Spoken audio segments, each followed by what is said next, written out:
And I tried hard to be proud of my service, but all I could feel was shame. And racism could no longer mask the reality of the occupation. These were people, these were human beings. I've since been plagued by guilt anytime I see an elderly man, like the one who couldn't walk, who we rolled onto a stretcher and told the Iraqi police to take him away. I feel guilt anytime I see a mother with her children, like the one who cried hysterically and screamed that we are worse than Saddam as we forced her from her home. I feel guilt anytime I see a young girl, like the one I grabbed by the arm and dragged into the street. We are told we are fighting terrorists. The real terrorist was me, and the real terrorism is this occupation. Racism within the military has long been an important tool to justify the destruction and occupation of another country. It has long been used to justify the killing, subjugation, and torture of another people. Racism is a vital weapon employed by this government. It is a more important weapon than a rifle, a tank, a bomber, or a battleship. It is more destructive than an artillery shell, or a bunker buster, or a Tomahawk missile. While all those weapons are created and owned by this government, they are harmless without people willing to use them.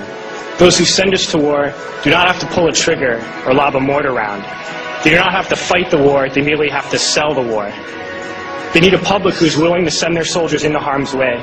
They need soldiers who are willing to kill and be killed without question. They can spend millions on a single bomb, but that bomb only becomes a weapon when the ranks of the military are willing to follow orders to use it. They can send every last soldier anywhere on earth, but there will only be a war if soldiers are willing to fight. And the ruling class, the billionaires who profit from human suffering, care only about expanding their wealth, controlling the world economy. Understand that their power lies only in their ability to convince us that war, oppression, and exploitation is in our interest. They understand that their wealth is dependent on their ability to convince the working class to die to control the market of another country. And convincing us to kill and die is based on their ability to make us think that we are somehow superior.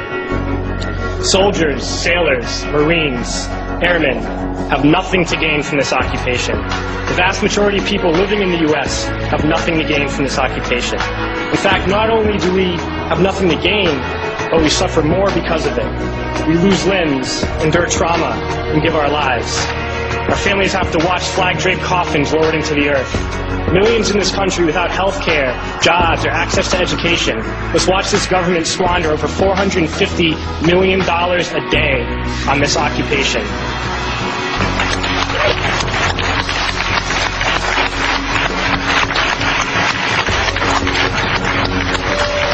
Poor and working people in this country are sent to kill poor and working people in another country to make the rich richer. And without racism, soldiers would realize that they have more in common with the Iraqi people than they do with the billionaires who send us to war.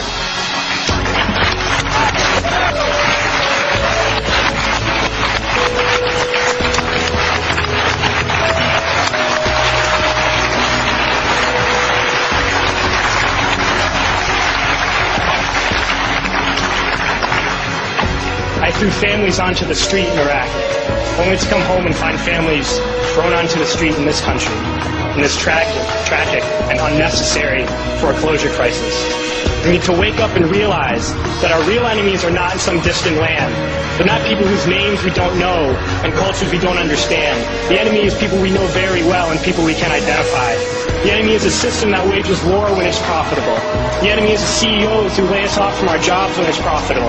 It's the insurance companies who deny us health care when it's profitable. It's the banks who take away our homes when it's profitable. Our enemy is not 5,000 miles away. They are right here at home. If we organize and fight with our sisters and brothers, we can stop this war, we can stop this government, and we can create a better world.